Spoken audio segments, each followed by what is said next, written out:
Գեղարվեստը ինձ համար շատ էգոիստական բան է։ Ես շատ եմ սիրում։ Իմ համար է, ես կարամ ժամերով ու ինձ պրոցեսն է հետաքրքրում, կարամ ավարտին արդեն այդ նկարը փչացնեմ կամ ներկեմ մի գույն, բայց այդ պրոցեսը, որ ես ոնց եմ վերլուծում գտնում այդ նկարում, շատ կարևոր է, բայց իմ համար եմ դա անում, հա։ Իսկ երբ որ ես նկարազարդում եմ, ոնց որ շատ դժվար է, ասենց մանավանդ մանկական գրքերը։ Ես մտածում եմ պատասխանատվությունը մեծ է, ոնց կընդունի մի երեխան, երկու երեխան, իսկ 10 երեխան,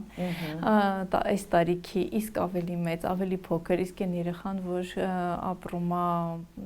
ինչ տեղում, շենքում, մեծ շենքում, սիրուն տանը, սովորական տանը, ու այդ սաղ մտածում եմ ոնց։